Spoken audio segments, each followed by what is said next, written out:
mga lihim ka bang gustong sabihin? O mga sikretong gusto mong aminin? Halika't ating pag-usapan sa Main Confessions.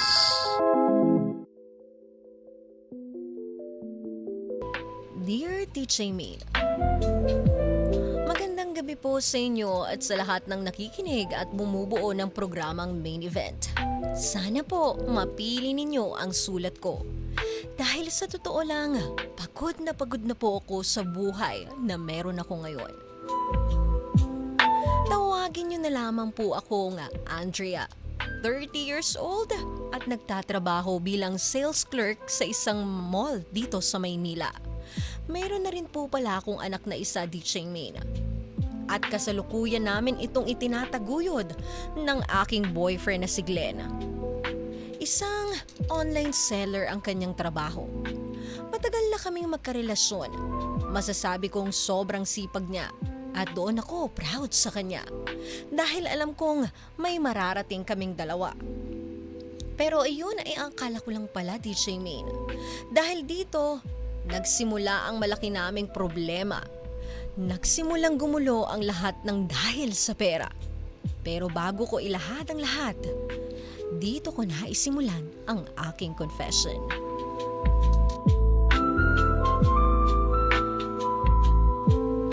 DJ Main, mainit naman ang pagsasama namin ni Glenn.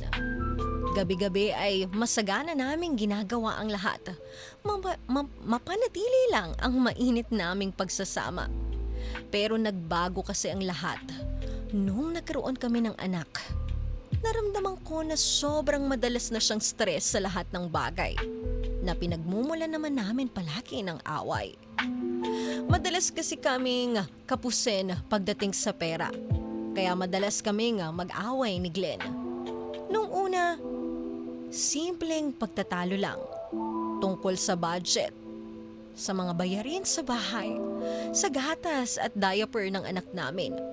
Nakalaunan ay naaayos din naman agad. At minsan, sasabihin niya na lang sa akin na, Mahal, konting tiis lang. Babawi rin tayo. naniniwala naman ako sa kanya, DJ Main. Dahil nakikita ko kung gaano siya kasipag. Halos buong araw siyang nakatutok sa cellphone niya para magbenta online. Pero habang tumatagal, may napapansin akong pagbabago sa kanya. May mga araw na uuwi siya na sobrang iritable. Konting bagay lang, nagagalit agad siya. Minsan naman, magugulat na lang ako na magdamag siyang gising. Nakatitig lang sa cellphone o kaya naman paikot-ikot sa bahay na parang may iniisip na mabigat. Noong una, iniisip ko lang na baka pagod si Glenn o baka stress lang sa trabaho.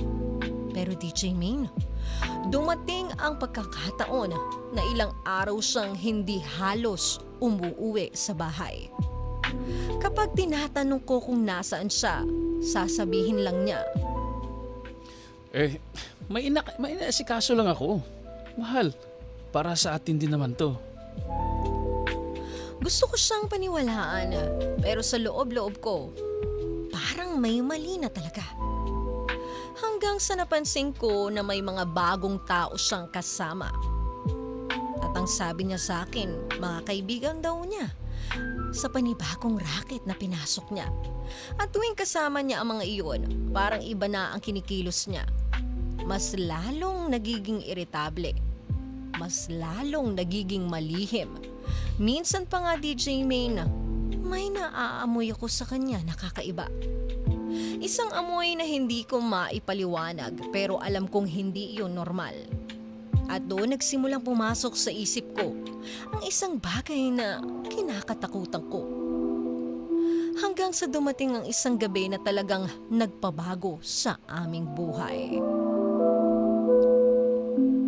DJ Main, nalaman ko na lang na gumagamit na pala siya ng ipinagpapawal na gamot.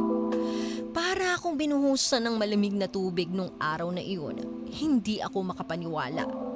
Sobrang galit na galit ako. Sobrang nasaktan ako. Paulit-ulit ko siyang kinausap at pinagsabihan.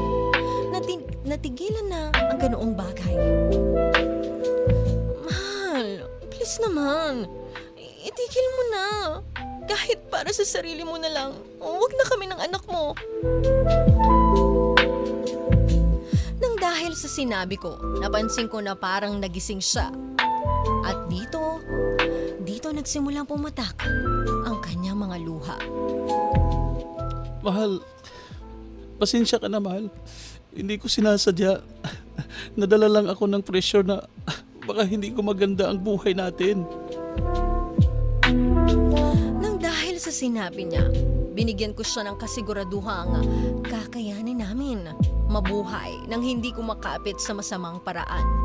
At dito, nagsimulang uminit ang aming susunod na eksena. Ako na ang sumubok mag-first move kay Glenn. Sinimulan ko siyang i-comfort sa paraang magugustuhan niya. Mahal, kakayanin natin to ha. Huwag kang susuko. Oo, mahal. Maraming salamat ha. Sobrang mahal kita. At sa mga sandaling iyon, sinimulan ko siyang halikan na agad naman niyang tinanggap. At dito nagsimula ang pagiging dominante ng partner ko. Habang kinokontrol at nilalamon niya ang kabuuan ko, bigla niyang niyapos ang buong pagkababae ko.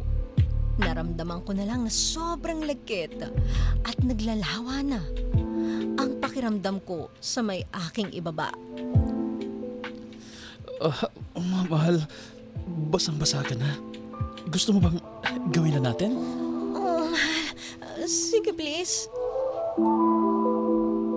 Tsaka niya ako unti-unting hinuhubaran na parang suman. Hanggang sa makita niya ang sagrado kong katawan na agad naman niyang tinikman. Dahil sa sobrang sarap, biglang bumalik sa akin ang lahat. Noong bago pa lang kami sa aming relasyon. At dahil sa alaalang iyon, naramdaman ko ang kagustuhan niyang magbago.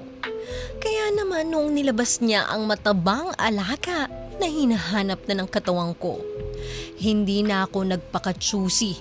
Sinabi ko na lang sa kanya na ibaon na ito sa naglalawa kong perlas. Nagtuloy-tuloy ang matinding pangyayaring iyon, DJ Main. Halos parang gutom na gutom kami sa atensyon. Hanggang sa maiputok niya sa kaloob-looban ko ang naipon niyang mainit na likido. Nang matapos kaming pareho, bigla siyang may sinabi sa akin na talaga namang nagpakilig sa aking nararamdaman. Mahal, hayaan mo akong magbago para sa'yo at sa anak natin ha. Kasi bilang ama, responsibilidad ko kayong dalhin sa tamang landas. Kaya mahal, patawarin mo sana ako. Salamat sa pag-intindi, mahal ha. Mahal na mahal din kita. At dito nagsimula muling uminit ang mga eksena. Nagtuloy-tuloy iyon hanggang sa hindi na kayanin ng mga katawan namin. Kasabay ng pagbigay ng katawan niya, ang pangako na hihinto na siya sa mga pinagbabawal na gawain.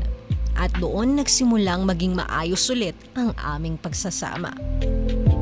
Sinubukan din naming dagdagan ng aming bonding. May family date na kami tuwing linggo. Para maiba naman ang routine namin at hindi lang umiikot sa bahay at trabaho. Akala ko nga, magiging permanente na ang ganoong setup, DJ Main. Pero habang tumatagal, napapansin ko na bumabalik pa rin siya sa dati niyang bisyo. Hanggang sa dumating sa punto na hindi na lang ganoon ang problema namin. Nagsimula na rin siyang mangutang kung saan-saan, lalo na sa mga online lending apps. Noong una, maliit lang ang hinihiram niya. Sabi niya pambayad lang sa kung ano-anong pangangailangan namin. Pero DJ Main, habang tumatagal, dumadami na ang tumatawag sa kanya. May mga text, May mga tawag na naniningil na. Hanggang sa isang araw, may tumawag na rin maging sa aking numero na talaga namang ikinagulat ko. Dito ko nalaman kung gaano nakalaki ang kanyang dapat bayaran. DJ Main, sobrang labong mabayaran namin ang ganong klase ng utang. Kaya nagsimula kaming magtago ni Glenn kasama ng anak namin. May mga pagkakataon pa na lumilipat kami ng matutuluyan dahil natatakot siya na baka mahanap siya ng mga naniningil sa kanya. Sa totoo lang, hindi ko na alam kung anong klaseng buhay ang meron kami ngayon. Hindi ito yung pinangarap ko kasama ng taong mahal ko. Pakiramdam ko para kaming laging tumatakbo sa problema. Parang laging dapat kaming nakabantay sa paligid namin. Kaya nga minsan, napapatanong ako sa sarili ko kung bakit nadadamay kami ng mga anak niya sa ganitong problemang hindi namin ginawa. May mga gabi na hindi ako makatulog kakaisip. Iniisip ko kung ito ba talaga ang buhay na gusto ko? Mahal ko si Glenn. Hindi ko naman makakaila iyon.